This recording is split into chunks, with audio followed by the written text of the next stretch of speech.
Good. Brian Powell of I Run Far here with Joe Gray after his third place finish at the 2015 U.S. Mountain Running Championships. How'd it go out there, Joe?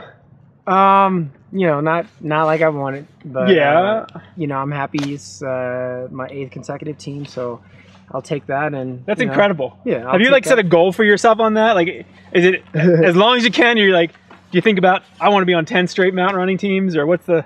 Well, that's the record, 8 right there. 8. Yeah. That's the total for consecutive and also total team. So at this point, it's just, you know, I want to represent my country as much as I can. Yeah. And so yeah, it's a great goal going forward. You guys had a really dynamic race out there. One competitive race. Yeah. Walk me through it from your perspective. You know, the climbs I think more suited me, and the descents. The single track descent was good for me, but it opens up, and you know, it's a really diverse course, and so I was losing time on that. And you know, coming into the last lap, I just kind of lost my lead there. I ended up moving back into second on the last lap and lost it on the descent to, you know, Andy and Pat. And so just kind of realized, you know, I'm not maybe tapered enough for this kind of course.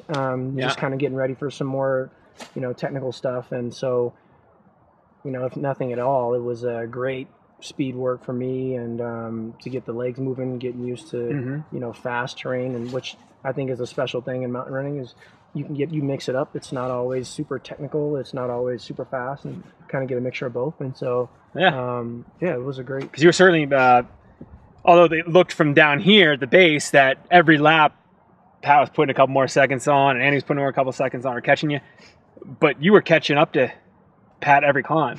Even on the last one, he said he heard you halfway up the climb. Just he wouldn't let me get by him, so I got up on him, and then he was able to get away from me again, and so it was a good battle. How do you think this year's U.S. mountain running team compares to past teams going to Worlds? I think we got a lot of experienced athletes on the team, and so that always plays a big role when you go to a world championship. Yep. Guys who are used to it, you know, they're not fazed by, you know, the level of competition or the number of people, and so, or the travel, probably. I mean, yeah, you never know how that's going to treat you. You know, when you get older, it starts to affect you differently. Yeah. No, we got a good team. I think in terms of knowing how good the team is you know when you see the course for the World Championship. I think that's the best time is to say, okay, this is obviously a really good team for this course. Yeah. It's hard to say it when you haven't seen it. But so you can try to match the profile, but if it's a technical single track descent at the end versus a you know, road downhill, could favor you over someone like Pat. It could. You never know what it's going to look, because I've talked with a couple of my buddies who have seen the course, and my European friends, and they said it's a little different. Clearly much different. The descent is much different than this. Yeah. And so it's going to suit some other countries on that section, but I think the uphill, the U.S. team is really going to do really well on that. Awesome. On that course. So do you have anything lined up between now and then?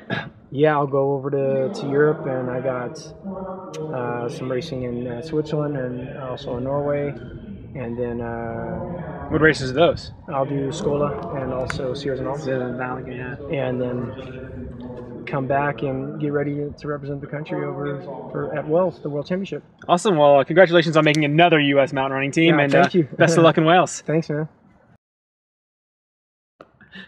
And a bonus question for you, Joe. Before the race, we talked about what shoes you're going to wear, and you were undecided. Yeah. What did you posted a picture, but when did you end up wearing? So that's one of our models. We got the RC. It's a new race kind of shoes that we're developing, and I wore the Kinabalu. So it's the RC Kinabalu. Okay. It's the Scott Sports RC Kinabalu, and really lightweight. You know, seamless upper. It's got a really good protective rock plate to help you on, you know, really choppy stuff, and so.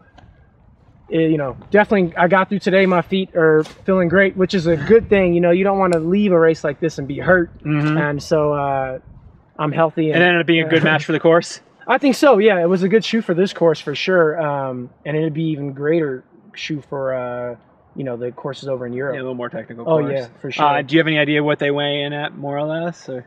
I don't know that, actually. I gotta imagine, so for people who are familiar with the Scott Trail Rocket, it's about very similar weight to that one. the upper's much lighter, but it has a rock plate, so I bet they're very similar. Okay. Weight. I was gonna ask you how compared to the Trail Rocket. Yeah, I mean, I've worn one on one shoe and the other on another to see how they felt, and it's really strange. The RC feels lighter, even though it technically shouldn't be because it has a plate in it. Yeah. But the rock plate we have in the RC is amazing. I mean, it's really protective. It's flexible. It doesn't feel like stiff like a rock's in your shoe, and but it's really flexible. And then when you step on something sharp, you feel really confident that nothing's going to happen. So they did a really good job on this one. Cool. Can't wait to check it out. Yeah, man, you definitely should.